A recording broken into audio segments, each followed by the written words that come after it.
Muy buenas tardes, los invitamos a que se queden viendo el siguiente video donde les vamos a explicar la estructura multiplicativa.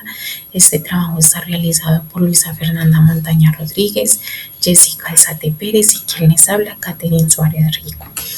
Bueno, vamos a aprender sobre los tres esquemas que componen o conforman la estructura multiplicativa, que son el isomorfismo de medida, el producto de medida y el espacio único de medidas, también llamado como medida unidimensional. Buenas tardes, mi nombre es Jessica Alejandra Alzate Pérez y en esta ocasión les vengo a hablar un poco sobre el isomorfismo de medida. Bueno, el isomorfismo de medida es un concepto importante en la teoría de la medida y en la teoría de la probabilidad. Se refiere a una relación entre dos espacios medibles que preservan las estructuras de medida. Es como decir que dos cosas diferentes tienen la misma cantidad o tamaño y aunque se vean distintas. Imaginemos que tenemos dos recipientes con agua. Si uno tiene agua en forma de cubo y el otro en forma de cilindro, pero ambos tienen la misma cantidad de agua, podemos decir que son iguales en cuanto a la cantidad que contienen, ¿cierto? En palabras más simples, son dos cosas diferentes, como lo serían los recipientes, pero tendríamos una misma cantidad como sería el agua. Entonces, puedo intercambiar o relacionar las cosas sin perder nada. Es así como el inconformismo de medida nos ayuda a entender que aunque las cosas pueden ser diferentes en apariencia, pueden ser iguales en cantidad o en medida. Para este ejemplo, vamos a imaginar que tenemos dos cajas de juguetes. En cada caja tenemos diferentes tipos de juguetes, como pelotas, muñecos, bloques, entre otros. Ahora vamos a suponer que queremos saber cuántos juguetes hay en cada caja y si podemos hacer un intercambio entre ellas sin perder la cuenta. Para esto tenemos dos cajas de juguetes, caja A y caja B. La caja A tiene 3 pelotas más 2 muñecos y la caja B tiene 5 bloques. Ahora vamos a contar los juguetes. En la caja A hay un total de 5 juguetes, 3 pelotas más 2 muñecos. Y en la caja B hay 5 juguetes, 5 bloques. Ahora vamos a hacer ese intercambio de juguetes. Vamos a poner una regla y esta será: por cada pelota que saco de la caja A, pongo un bloque en la caja B. Estamos haciendo entonces un intercambio que mantiene el número total de juguetes igual. El isomorfismo de medida nos ayuda a entender que aunque las cajas tienen diferentes tipos de juguetes o medidas, podemos hacer intercambios y seguir contando correctamente los juguetes sin perder nada.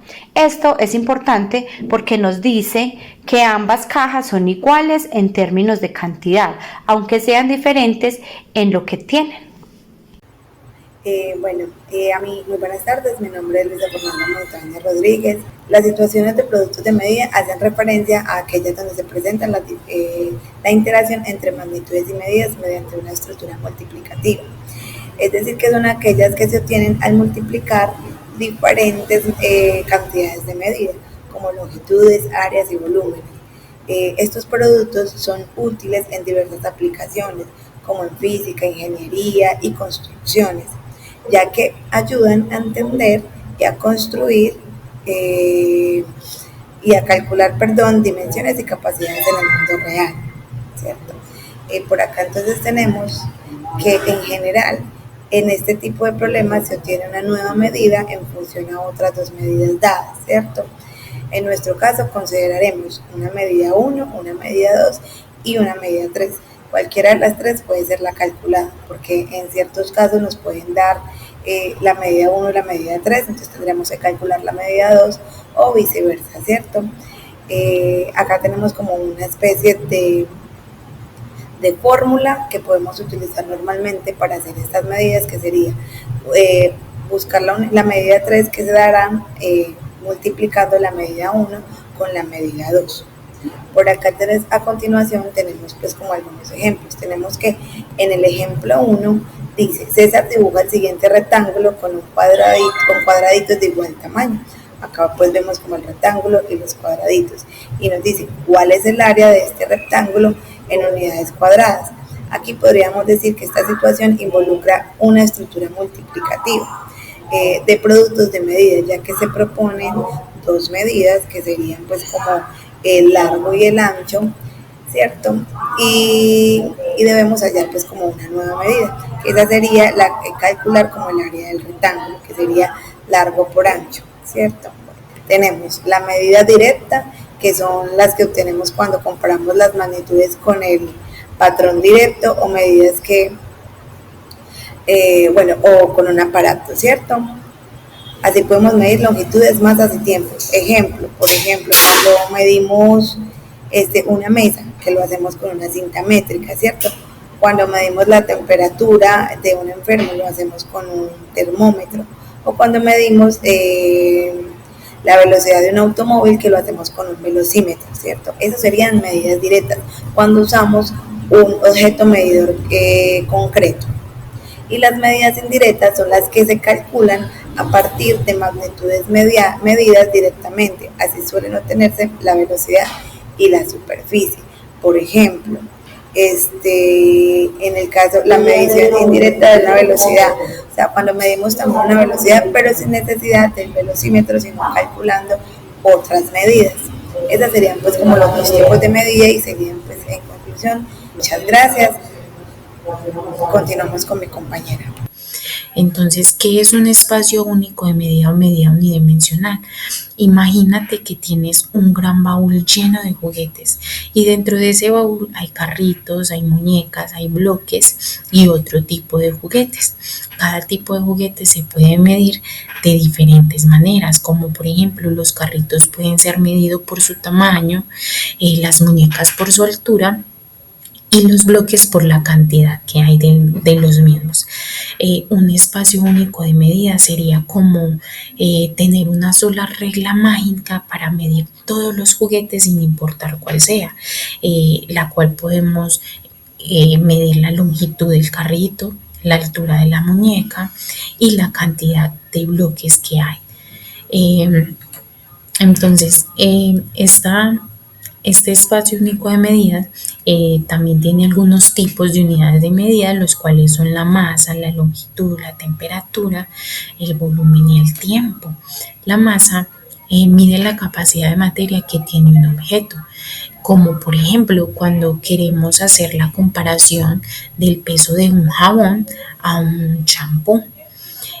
Básicamente allí también para medir la masa utilizamos las herramientas más utilizadas son la balanza, la báscula y el espectrómetro y estos se representan por kilogramos, por gramo, tonelada o por libra.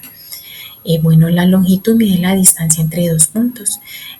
Básicamente un ejemplo claro es cuando por ejemplo en la escuela tú quieres medir la altura de un compañero, entonces con una cinta métrica allí estás utilizando una unidad de medida unidimensional.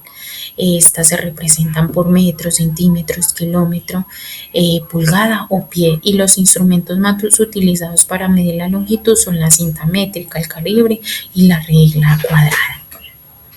Bueno, el volumen es el que mide la cantidad de espacio que ocupa un objeto.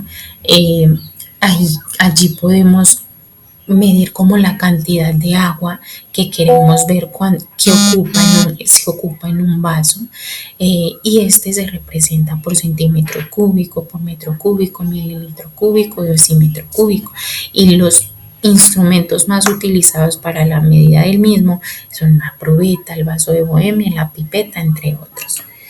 El tiempo es el que mide la duración de los eventos. Por ejemplo, cuando decimos, esta película tarda 2 horas en terminarse, entonces ahí estamos utilizando esa medida unidimensional. Básicamente el tiempo es la herramienta para medirlo es el reloj, ¿cierto? Y se representa por los segundos, los minutos, la hora, el día y el año. Bueno, y la temperatura mide el grado del calor o el frío de un objeto o sistema, que es como cuando nos estamos duchando, que tenemos la oportunidad de poder decir que el agua está fría, está tibia, está caliente, y lo representamos por el grado Celsius, el grado Fahrenheit o el Kelvin, y normalmente la herramienta utilizada para medirlo es el termómetro.